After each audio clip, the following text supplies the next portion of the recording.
pagi yang indah ini, pembuka bicara kita mulai, wadah yang manis untuk dihayati.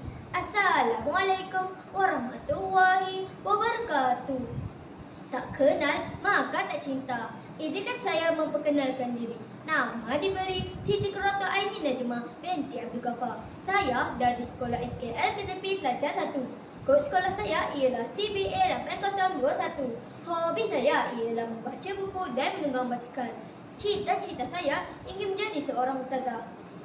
Pada kali ini, saya akan kongsikan tentang sebuah buku yang paling saya sukai, iaitu Diari Ahli Syurga. Tentu anda semua teruja dengan tajuk ini, baik? Siapa yang tidak mahu masuk syurga? Penulis buku ini bernama Zaki Zainal. Penerbit buku ini ialah imprint di bawah Komika PLT dan diterbitkan pada tahun 2019. Buku ini agak tebal. Nak tahu, buku ini mempunyai 116 muka surat. Buku Ahli Syurga mengandungi 10 bab yang mengisahkan pelbagai cerita yang berbeza-beza.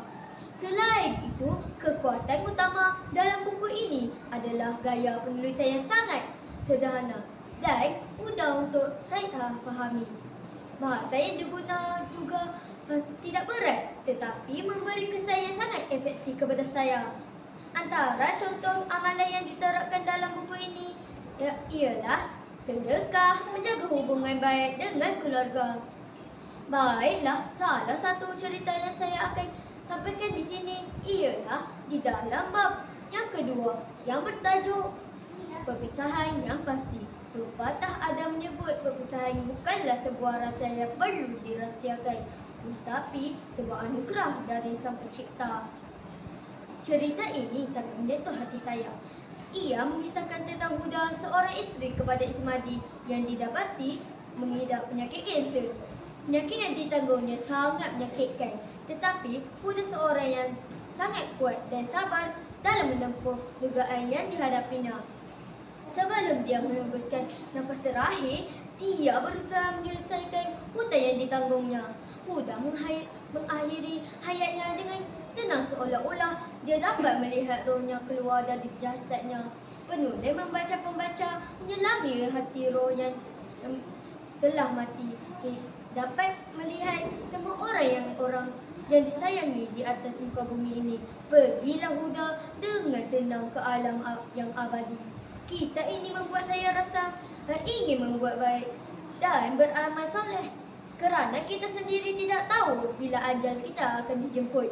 Sesungguhnya untuk mendapat keredaan Allah seperti Huda dan Ismadi, perlu kita dicontohi dalam menuju ke destinasi akhir kita, iaitu syurga abadi. Buku ini juga menekankan bahawa setiap tindakan yang kita lakukan di dunia ini harus berlandaskan niat yang baik dan tujuan yang lurus. Penulis juga mengajak pembaca untuk mendekatkan diri kepada Allah supaya pahala yang berlipat ganda dapat kita perolehi.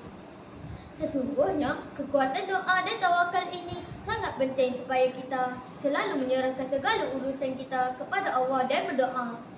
Kesimpulannya, buku Ahli Syurga karya Zaki Zainal ini adalah sebuah karya yang sangat menyentuh hati dan memberi banyak pelajaran yang berharga untuk setiap pembaca yang ingin memperbaiki dirinya dalam meningkatkan iman dan amal soleh.